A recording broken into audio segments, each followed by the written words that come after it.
Ladies, gentlemen, and brethren, we're live across the UK. Indeed, we're live across the world for this evening's Solomon Live. Hello, I'm Brodie. I have the honour of being a proud Worcestershire Freemason and also have the honour of hosting these monthly webinars of lively, engaging Freemasonry conversation. And if you would like to put any questions to our very special guest this evening, you can do so via our question and answer facility on Zoom at the bottom of your screen. So the topic this evening, building modern Freemasonry and the role of the membership and communications working party. So let's welcome our very special guest, Right Worshipful Brother, Steven Varley, Assistant Grand Master. Sir, how are you? I'm fine, thank you, Brodie, apart from having a bit of hay fever. But yes, I'm fine, thank you. There's a bit of that going around, isn't it? Now, we need to talk about where you are, because you won't mind me asking you this, but you're not at home at the moment, but you're in a slightly larger building. Explain where you are. I'm in Freemasons Hall, in the flat of Freemasons Hall. So we're broadcasting live from the home of Hugh Gilly. Oh, fantastic! And if there's any availability the last week in July, Steven, I'd like to book a room there if that's okay. Maybe one for the future. Right, let's get into our topics then. Now, in order to discuss modern Freemasonry, it's always good to get to know our very special guest. So, Steven, why did you join Freemasonry in the first place? I joined really because my father was a Freemason and his father before him, so it seemed fairly natural that I would become a Freemason. I spent many hours listening to him rehearsing his ritual, and when I was old enough, I asked him if I could join, and he said no. No. He wouldn't let me join until I was 30, until I'd settled down, qualified, and married. Wow, that's interesting, isn't it? Yeah. And he controlled things very carefully throughout my career until he died. So yeah. And can you only imagine what he would have thought if you could see how high you've risen in the ranks of Freemasonry? I'd like to think he'd be very pleased and very proud. He'd probably tell me to get on with doing things and stop faffing around, but yes, that's fathers for you. Yeah. Yeah, that's Dad's for you. And when you first joined, what was it like those initial few years? Because I often think you can hit the ground running, or it takes a while to get used to things. What was it like for you? Very different. In those days, stewards actually did stewarding. So you had to go and get the drinks from the bar. You had to sell the raffle tickets as they do now. Lots of other things.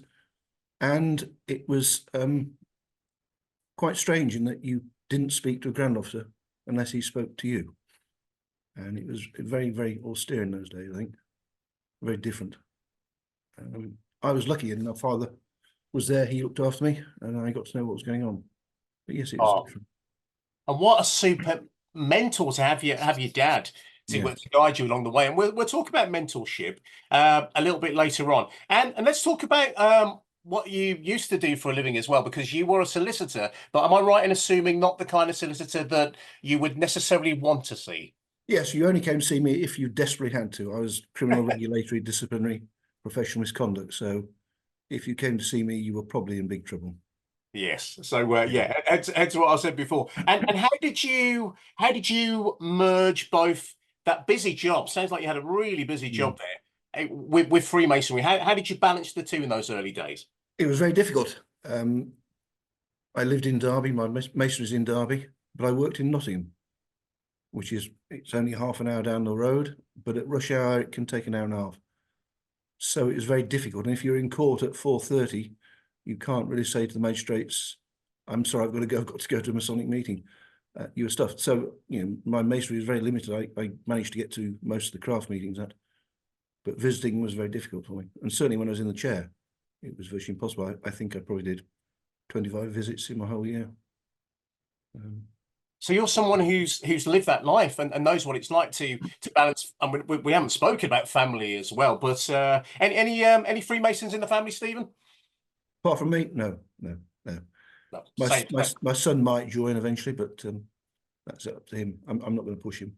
I've seen too many sons come in because their fathers have pushed them, and then as soon as the father dies or retires or resigns, they leave.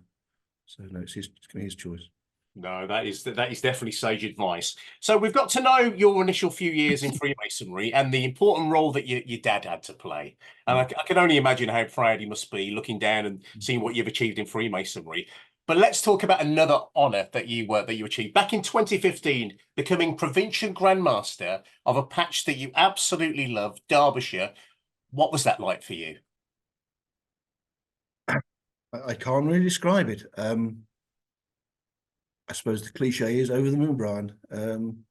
You were just so you get this letter advising you that the Grand Master is thinking of making you the British Grand Master. If he did, would you accept it? And of course, you say yes. And it's surreal in some respects. You get it out of the blue. You like to think that perhaps I might get an appointment, but you can't guarantee it. And it was quite incredible. It was very, very, very, very moving.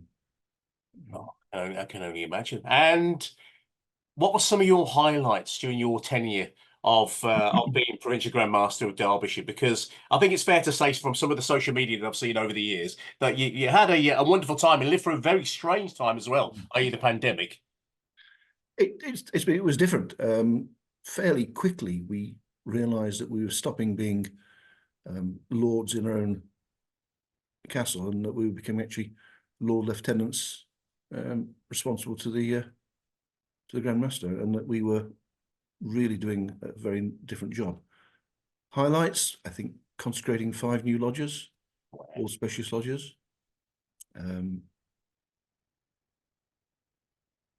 don't know, really. I think that's probably it, just really getting the grips within and seeing your province grow and becoming a friendly province and enjoying being part of it. Well, consecrating that amount of lodges as well. I mean, bringing life to the patch as well. That's a wonderful thing. But I've got to give you a compliment now, and this is absolutely true. And one of the things I know about you is the fact that you're very approachable. You're actually quite known for that. And a great example of it is you were in Worcestershire on Friday for a bicentenary meeting that we had in Kidderminster, and on a certain WhatsApp group that I'm involved in, a few people were talking about the fact how approachable you were, how kind of surprised they were as well. How important do you think approachability is in modern Freemasonry as we look at the surface now? I think it's hugely important. If you remember, I said at the beginning that certainly when I came in, you only spoke to Grand Officer if he spoke to you. And I don't think the modern Freemasons, certainly the younger ones, would tolerate that. It's important that you are seen to be leading your troops from the front, that they know who you are, that they can speak to you, feel able to speak to you. And certainly in Derbyshire, I used to walk the tables during the meals and talk to people. We found there was a better response. If something wasn't doing, hands were going up because you'd made the effort to speak to them. They were therefore prepared to come and assist you when you wanted something doing. So I think it's important that we change. We can't carry on as we were. We have to change. And I think it's important that we are approachable and that the rulers come out of their ivory towers and actually talk to their troops. And it's evident that's happening now, and the impact you have on walking up to a table and saying hello and having a chat with the brethren. There is no price you can put on that. Now, first question, Stephen, because it ties us in nicely to this early stage of your Freemason we were talking about. What was the attitude with joining Royal Arch at the time when you joined Freemasonry, and are we heading in a better direction with our one organisation views? And that's David Varley has asked such a good question. David, thank you for chipping in with the show. So, what would you like to say? If I remember rightly, I think I joined the Royal Arch after about 4 years. Oh, wow. And I sat on the steward's bench for what seemed like an eternity. And it was like many of those in that day, it was quite boring. You were sitting there doing nothing at all because most of the work was done between 3 people. I think we're getting away from it now. I think we're trying to make it more exciting and more interesting for those joining. So joining sooner rather than later is probably a better thing.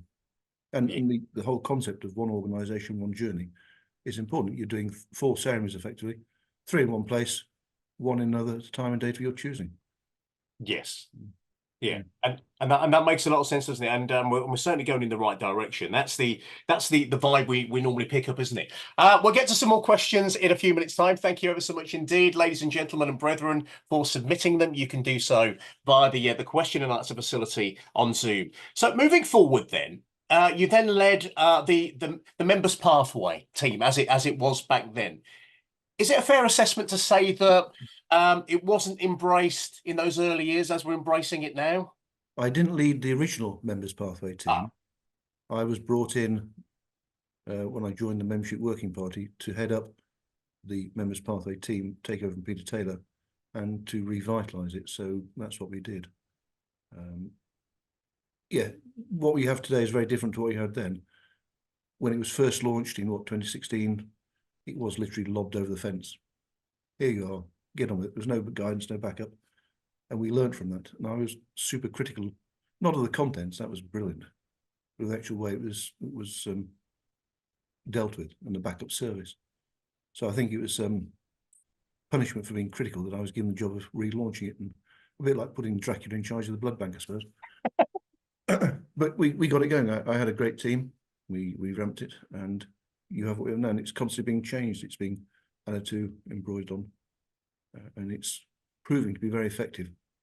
So those provinces that are using it are seeing a huge increase in their numbers. Yes, and obviously I can only comment on being a Worcestershire Mason, but I think we're a province that certainly applies to. So the Board of General Purposes, how did you remind me how you got involved in that? I mean, obviously we're talking about your timeline now. Yeah, it was a phone call from Geoffrey Deering, who was then president of the Board of General Purposes, inviting me to join the board. I explained what it was. I said yes, so I joined. I think I was on for 3-4 years, and then I got promoted. And dropped off. But it was interesting, and I was there reporting on membership and the members pathway, so it's quite an important position to be in, I think. And it's a proper probably not the best term to use in the world, but a proper peek behind the curtains of the engine that is Freemasonry, isn't it? Yes, it is. Yeah, yes, you see what happens.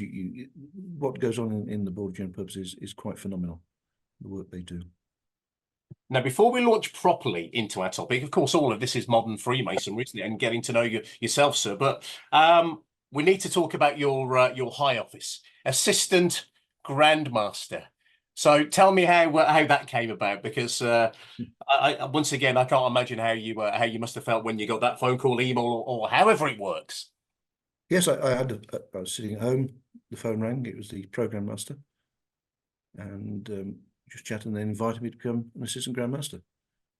And before I could say a word, my wife was standing in front of me going, thumbs up like that. So I knew I was fairly safe and taken. But no, it was completely out of the blue, tremendous honour. Something you don't think of. You're thinking, I've got another 2 years to do, probably maybe a year as pre-GM. I can then go into the back benches. And then this comes on. It was a huge honour. And a huge honour for the province, I think, as well, because they really embraced it. I think I was the second ruler in the province after the Duke of Devonshire, the 10th Duke, who was Grand Master in 1947. So they were dead chuffed. Oh, I was keeping a close eye on social media in Derbyshire around that time, and I think it's safe to say everyone was incredibly proud to have you moving up the ranks into such a high office. Yes, it was. Yes, you don't expect it. It just, it's like anything. You come in through those doors, you get initiated, you get to master, you perhaps get an acting rank as your first appointment, you perhaps come award and might get a grand rank. And then if you work hard, it comes to you. If you seek it, you probably won't get it. And so it was a surprise to me that I actually got even to become an assistant provincial Grand Master, let alone assistant Grand Master. Well, sir, I think it's quite evident from the 14 minutes, nearly 15 minutes we've spent chatting, that you deserve that title and that role, and of course a very important role within Freemasonry, and we're talking about that now. So, what is modern Freemasonry? How would you describe it in layman's terms?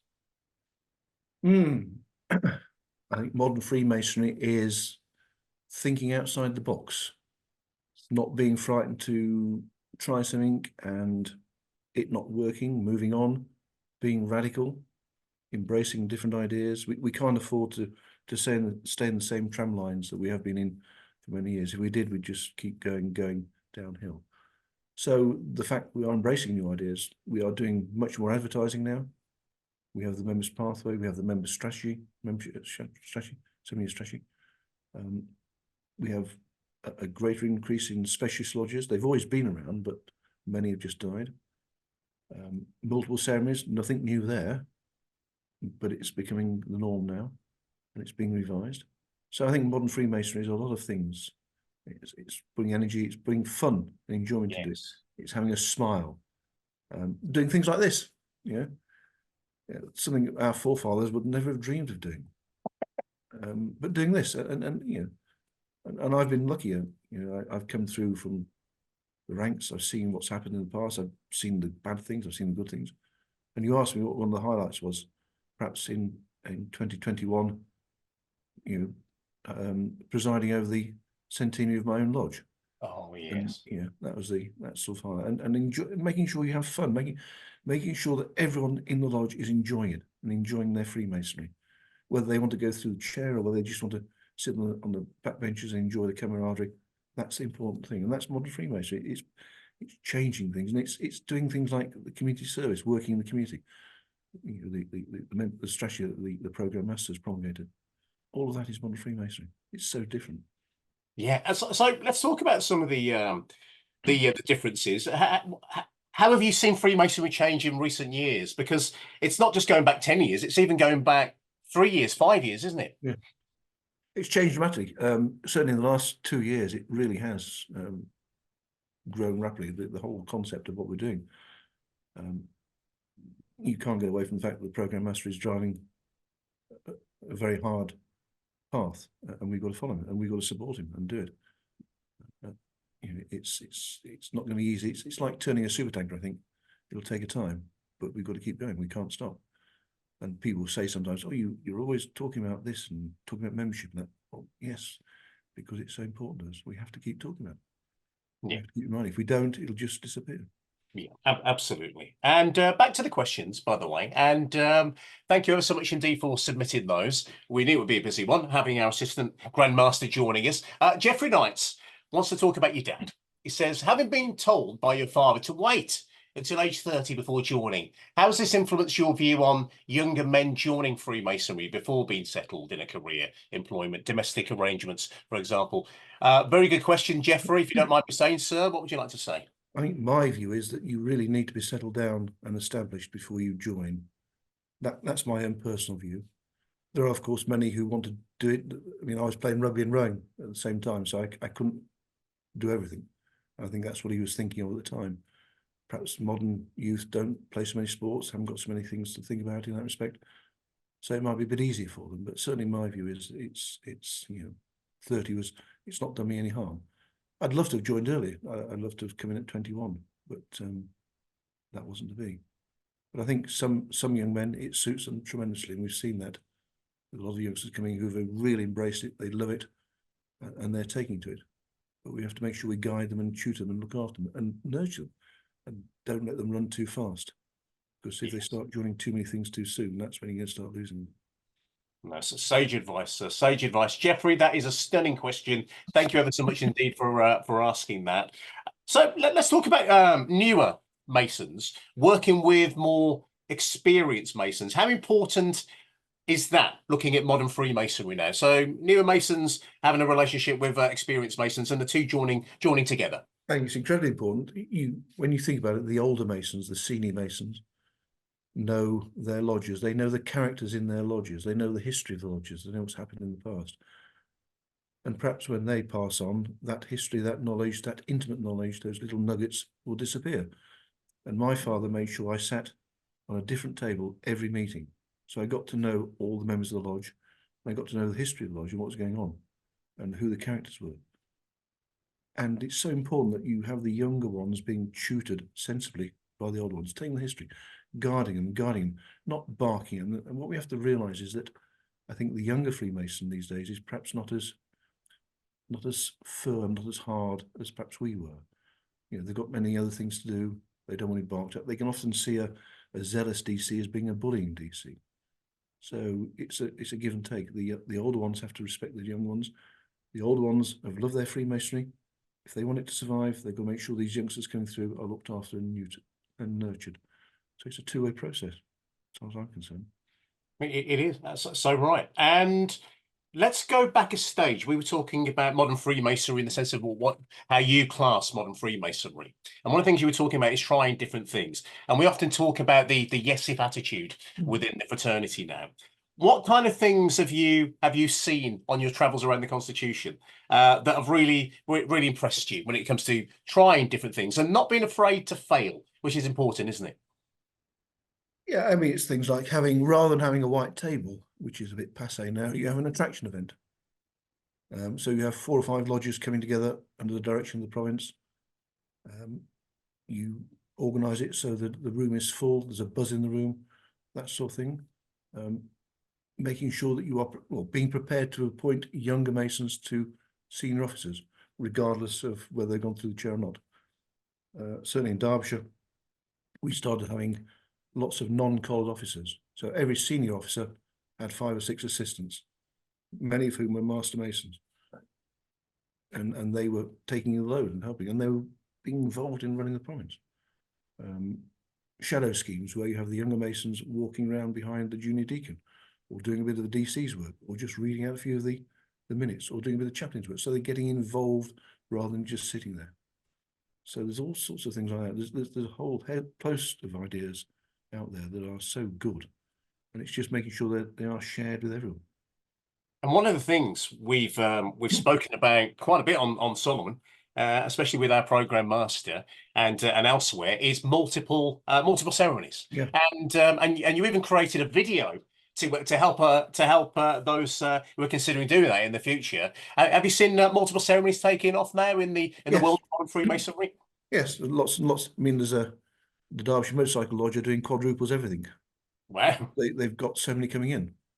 So they're doing a quadruple ceremonies all the time. And other lodges are following suit. Even what I would call the hard line lodges, who are adamant we're not going to do multiples, they're starting to do multiples, and they're seeing the benefit from doing it. And if you come in as a threesome or a foursome, you stay together. The Gavel Lodge in Northumberland, they jokingly said they had 10 to come in. And I said, why don't you do them as one go? Can we? Yes. They thought I was joking, until I sent them a letter saying, when you do it, I'll come and see you. And they did 9 at once, and it's fabulous. And those 9 have stayed together, and they brought in others. So it works. But it's nothing new. In 1915, they were doing multiples. There's a lodge in Middlesex that met 4 times a year. The master was presented with a past master's jewel by the initiates of that year. There's 23 names on the back of that jewel. Yeah, so it's nothing new. Yeah, it's certainly not a new thing, but it's nice to embrace it again and see other lodges embracing that as well. Now we're going to talk about the membership and communications working party in a few minutes' time, but we're focusing at the moment on modern Freemasonry, and we have 2 women Grand Lodges, Yes. and we've spoken to them both on Solomon Live in previous shows. How closely do you work with our female Grand Lodges in modern Freemasonry? I think the relationship is getting ever closer. They attend the Grand Master's business meeting. Many provinces now, when they do events, make sure that the women Freemasons are there, whichever organisation is in that particular province. University schemes, they attend the university scheme conferences. They are very prominent at the freshers' fairs with the men. So it's, I think, 3 organisations working very closely together for the common good. Yeah, and that's another one of those examples, isn't it, Stephen? We could never have imagined that a few years ago, could we? No. Looking back. No. I mean, and these days, the women's Freemasons actually meet in the men's Masonic halls, which wasn't allowed some years ago. So you've got, honours boards for the ladies as well as the men. You've got them meeting there. I think it's absolutely vital. Yeah, absolutely. Now we'll go back to a question or 2. Thank you very much indeed for submitting those. And we've got lots to choose from here. And Joseph's been in touch. She said, given the world's problems, how do you see Freemasonry being able to positively impact our immediate society and also more globally as well? Because Freemasonry is a force for good. And it's a truly beautiful and wonderful thing, isn't it? And hence Joseph's question: how do you think that can help this world we live in at the moment? Well, we've already seen it, haven't we, with COVID, when Masonic halls are being turned into food banks or vaccination centres, when the motorcycle lodges were taking supplies out when we were supplying masks to the police and to the various others who couldn't get them. So it's there already. We've been doing it. In Northamptonshire, they have a van that goes around the streets at night feeding the homeless. So there's lots of things that are going on to support those who perhaps aren't as well off or have difficulties. So we can be a force for good. And Freemasonry is universal, isn't it? It's worldwide. Yeah, absolutely. And one of the things I absolutely love about Freemasonry, sir, is the fact that as soon as you walk in that lodge and that door is closed, whatever noise we've got going on in the real world can be just quietened, can't it, for the duration of that meeting? Yes, I can remember my father saying, "Oh, I'm not going to go to lodge tonight." And my mother said, "Go on, go." "No, I've had a bad day." "Go," and he'd go, and he'd come back so relaxed. He just chilled out, and it's so important, and it still applies today. Yeah. Freemasonry, let's get it on the NHS. That's what I say. Thank you very much indeed. Thank you very much indeed, Joseph. That's a superb question. So we spoke earlier, didn't we, about mentoring? You spoke about mentoring and the importance of it, and we've spoken about your dad so many times during Solomon Live tonight, which is a lovely thing. Yeah. How important do you think mentoring is? Because it's come a long way, but do you think there's more work to be done in mentoring in modern Freemasonry? Yes, mentoring was something that was introduced by Lord Northampton, and it predated the members' pathway, so it's been around for a while. But I think we've overlooked it, and it's certainly something that the members' pathway working party are looking at, because they feel that whilst we're doing very well on the attraction and on the retrieval, we've just not quite got it right on the mentoring side, the engagement side. You know, it's not quite gelling. So they are working hard at that. They're looking at that. They're looking at changing things and trying to do things differently. Because mentoring, it's all very well bringing them in. It's all very well retrieving them, but you need to keep them, and you need to keep them happy and make sure that. And if somebody doesn't turn up for 2 meetings and they only meet 4 times a year, well, he may be a candidate for resignation. He might be somebody who thinks, well, they're not bothered to contact me, so why should I bother going back? So mentoring is so important, and it's so important to have the right person in the job as well, so he's prepared to put the time in, put the effort in.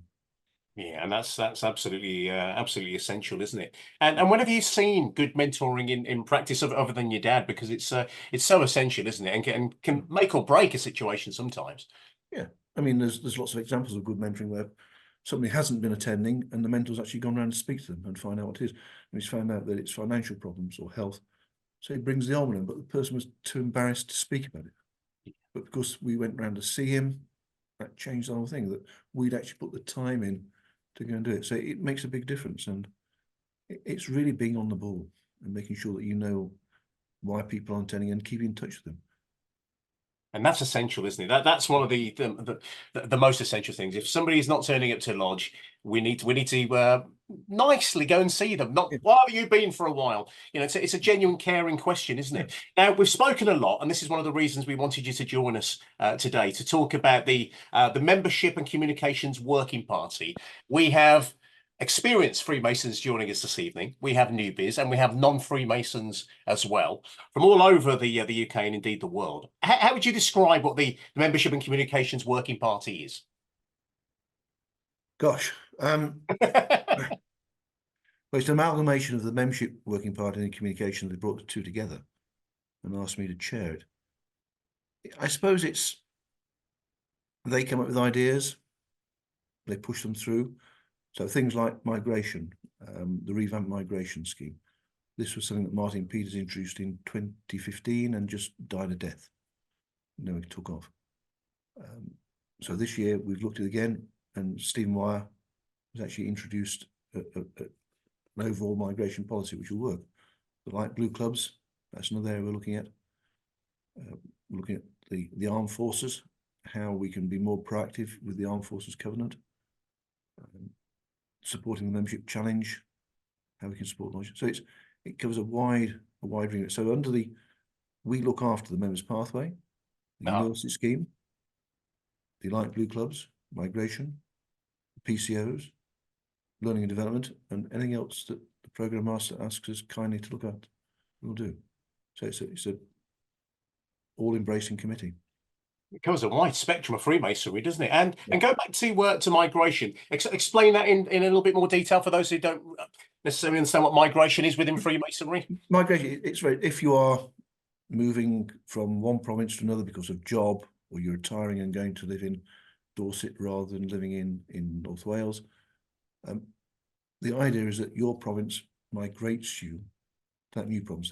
They contact them, make sure that they know, the new province know that you're coming, try and find you a suitable lodge that meets on nights, and they look after you. They just sort of, passing you over, they will take care of you, particularly if you're elderly. Or if you're busy and you haven't got time, it's helping you out doing that. So it's making sure that we don't lose you in that transit period between leaving, say, Derbyshire and going to Hampshire. You're not lost. You're actually taken on board straight away. Oh, well, that's an essential thing to look at, isn't it? It's not just external migration, it's coming in as well. So we receive people in, and also internal migration in terms of somebody might not be very happy in a particular lodge or no longer can meet on that night. So rather than him resigning because he doesn't know what else to do, we migrate him to another lodge and we assist him in that respect. It's really just keeping the membership going. We might lose him in this province, that province gains him. So the UGL as a whole doesn't lose him. Yeah, so it's a win-win situation. It almost sounds like to use that crass term, but almost a no-brainer, isn't it? So, so how is the Membership and Communications Working Party, which you chair, how would you say it's actually shaping modern Freemasonry? We've spoken about the remit and the areas that it covers, and you cover. How would you say that it's shaping modern Freemasonry as we look to the future with the strategy and then some? I think it's the tool that is being used to shape it in terms of the membership challenge, the strategy, the members pathway. We're implementing ideas. We don't just come up with wild ideas and make sure they are sensible ideas, that the program master is happy with them, the board of general purpose is happy. Things like the change the language, the turning documents into Welsh. That was something that was thought of. We went to the rulers, they said yes. The members working party did it, and that's been a huge success. So it's things like that. It might seem very insignificant, but it's important. Yeah, it is. Oh, absolutely. Stephen, up for some more questions? There we go. Phil Masters. Phil, thank you for getting in touch with us. And don't forget, ladies and gentlemen and brethren, if you do have any questions, submit them via the question and answer facility on Zoom, and I'll do my very best to ask those questions to our illustrious guest, Right Worshipful Brother Steven Varley. He's with us this evening. So, how do you see the role of a membership officer progressing, and what advice do you have for them? Similarly, as a lodge mentor, because that's another important role, isn't it, within Freemasonry, the membership officer. How would you like to see that progressing, looking ahead to the future? I'd like to see the membership officers concentrating on what they should be doing, which is attracting people in and making sure that the lodge has a plan, not just in terms of attracting candidates in, but how those candidates will be processed, and also looking at things like the succession planning, making sure that's done properly. Unfortunately, perhaps the term membership officer is a bit of a strange one, because many people think it covers the whole spectrum and they are in charge of mentoring and everything else, and they then lose sight of the attraction side of things. That's their key focus. So they should be there dealing with the inquiries coming from the internet, and dealing with those who are coming in through the sponsor route. There is a concern that those that come through the sponsored route don't stay the course so long as those that come through the internet. So we're looking at that to see if there's any problems there, and if so, how can we deal with it, and what more information do they need to know? So that's the role of the membership officer. It's so important to actually, he's the front end. Yes, he's the salesman. He's opening the door, bringing them in, and then he needs to make sure they are guided through to the mentor, and the mentor then takes over from there. It's an incredible, important role within Freemasonry, isn't it? And those who are doing such a good job at the moment, and the evidence is there for us. And Mukan Patel, hopefully I pronounced your name correctly. It says, do you think some Freemasons are still afraid to admit their membership? Looking at modern Freemasonry this evening, have you noticed things changing in recent years, Stephen, that people are more open about their membership? Yes, there's still some reticence in some areas to admit to it. But I think there's much more openness now about being a Freemason. the fact that it's advertised, the fact that you see bits in papers about it, it's much more open. You have to remember that before the war, there used to be, articles all the time in the newspapers. Then the war came, we went to the ground, and we stayed there too long. And we're now beginning to see, people being proud to admit they are Freemasons. And that's how it should be. There shouldn't be any stigmatization at all. You're not frightened to say that you're a member of a golf club, or a member of the Round Table, or a rugby club. So why should we be frightened to say you're a Freemason? Unfortunately, some people still think we are, the Illuminati and all that sort of stuff. And you have to get round that. Yeah. Once you start talking to them, they soon understand. The evidence is there that it's changing, isn't it? And we can just see it, we can feel it. So many more Freemasons are happy to talk about their masonry. Before we start to wind things down a little bit, Barry's been in touch as well. Barry, thank you for your question as well. He said, "Do you think COVID had a large part to play in Brethren's attitude to Freemasonry as well as their work-life balance? Do you feel we were prepared to meet those changing needs? Because the truth of the matter is, when COVID kicked in and the horrible pandemic, it was almost an opportunity to reassess our own lives as well as Freemasonry, wasn't it?" It was, yes. There are still, I think, some who are frightened to come back because they don't want to catch COVID. It's still there. It's not as bad as it used to be, I don't think. But I think COVID was a very salutary lesson to us, and that we just couldn't take things for granted. And certainly many provinces were having regular Zooms, not just with their acting officers and their executive, but with people who've just come in, people who were waiting to come in, people who should have been getting appointments and promotions. And we found that we managed to keep virtually everyone going and kept them in. We had you did question, how we got other things to do, but to many people, the fact that the Freemasons were there, the fact that the Freemasons were delivering meals to them from the kitchens and the Masonic halls, the fact that Freemasons were taking them the masks and things like this, that was significant to them, because without that they'd have probably starved or wouldn't have been able to look after themselves. So it was important. So that was a huge link, I think. But yeah, COVID was a disastrous thing, but we got through it, and we're beginning to see the numbers go up. Yeah, it's amazing to see how things have changed from those early days of the pandemic to where we are now, and how things are going for us. But it was an interesting time, and hopefully one we'll never return to. So Stephen, sir, what important new initiatives are UGLE working on for the impact on the modern Freemasonry? What kind of things should we be very excited about at the moment? You've touched on a few of those, but what can we be excited about when we look at modern Freemasonry moving forward? We have the 7-year strategy for a start. The planning for that, being involved with the community engagement. And you notice we've changed the word charity. It's no longer charity, it's service, because charity, when it first was being used, was in the Victorian times, it was helping people, soup kitchens, things like this. But now charity's changed to becoming, how much money are you going to give me, or how much do you want from me? So we felt service was a better word. So that's the major initiative, the 7-year strategy: engagement, thriving membership, the 3 pillars that you see so regularly they're being talked about. So that's the huge initiative that we take. The Royal Arch, the one organisation, one membership, the one journey, the fact that it's going to be one joining fee from January. That's another one that's a huge thing, and quite important as well, because you can't complete your journey through ancient Freemasonry unless you are in the Royal Arch. I think it was Peter Lowndes that once said, if you don't join the Royal Arch, it's a bit like reading a 4-part book, but you don't read the last chapter, or you're watching Dallas and you don't see the last installment, so you don't know who shoots JR.